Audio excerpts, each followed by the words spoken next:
So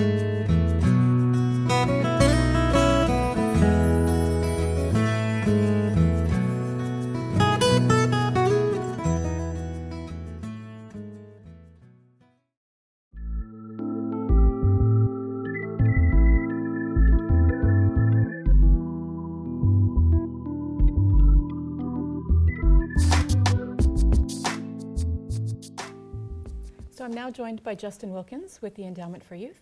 Justin, thanks so much for being here. Of course. I know that you were really moved by the session called Using Social Media. I'm wondering if you could tell a little bit more about some of the highlights of that sessions and what some of the primary takeaways were. Okay. It was based on a book co-authored by Andy Smith called The Dragonfly Effect, and it really was looking at how to effectively harness social media in campaigns for nonprofits, causes, and the power of networking, especially social networking. There was a few takeaway points that were, I think, most important for me.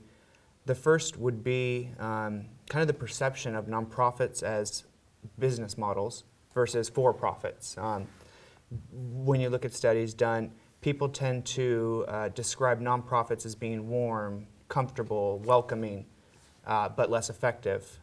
Whereas for-profit businesses they see as very efficient but cold. And so why that comes up is when we're marketing our agencies, whether that be through social media, to foundations, to individual donors, to advocate to sell our business like a for-profit. So what he was advocating that we do, nonprofits, when we start these social campaigns, is to sell our nonprofit as a business, but promote it like a nonprofit, meaning to someone who would potentially buy our product or fund or grant. Sell our business model, sell what we're doing, our cause, our mission as a business, to show the business end, empirically validated results, using the proper terminology. But when we're trying to harness support from individuals for in-kind support or donation of time or just to be a believer of the cause or to be a volunteer, we really want to sell it as a nonprofit, meaning using all the nice, warm, fuzzy descriptors, using, instead of statistics, using stories. Another takeaway point he said is that people don't relate to numbers or brochures, they relate to stories. They want to hear something that compels them to be involved, to be part of something great, something that's impactful. So I can really relate to this message because I understand how much nonprofits just evoke that feeling of comfort and assurance, but you're not always sure when you're working with them, are they always doing it the right way? So could you give me examples of how you might use this and how you would use your own messaging to? So for example, in our nonprofit, one of our largest programs and longest running is a tutorial after-school program. We work primarily with the lowest scoring students. And if I were to approach individuals to volunteer to read to the kids or to be part of the after-school program, I would use things much more like a vignette, using an example of one of our kids and to really describe the hardships that they face every day, their home environment, the familiar stressors, the social risk factors, as opposed to if I was approaching a foundation to get support through a grant or through a private donation, I would really want to show our outcomes and our measures. Right. Our program is effective, and if you look at literacy and numeracy gains, you could see that the methodology that we're employing is effective and it does last, it does make long-lasting change. So you're obviously using different messages for different audiences. Correct. In how you're conveying them.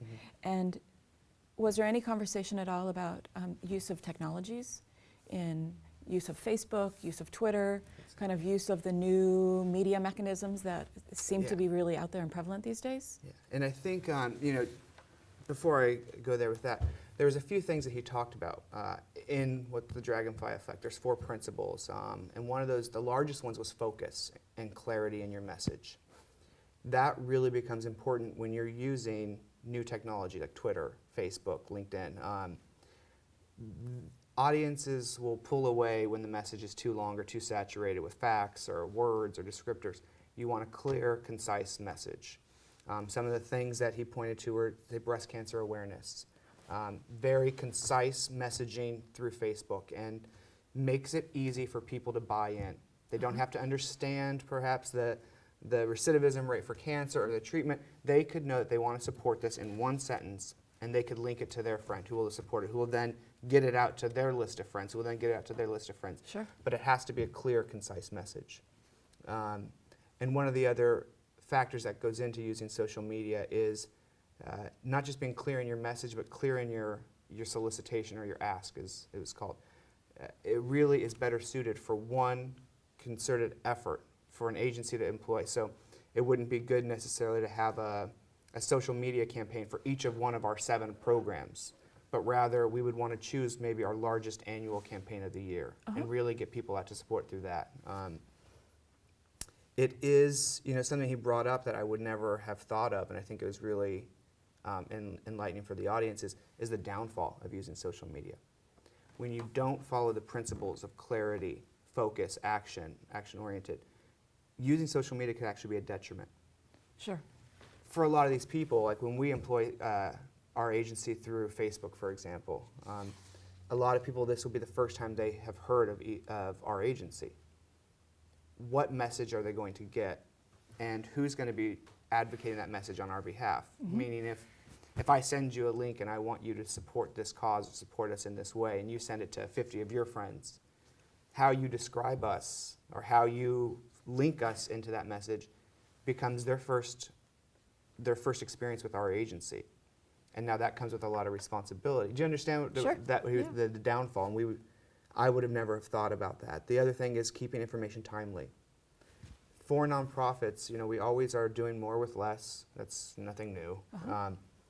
But it has to be updated pretty much up to the minute. It has to be live information. It has to be relevant. Otherwise, people click once and don't come back. Or, Right. you have to have someone manage that for your agency.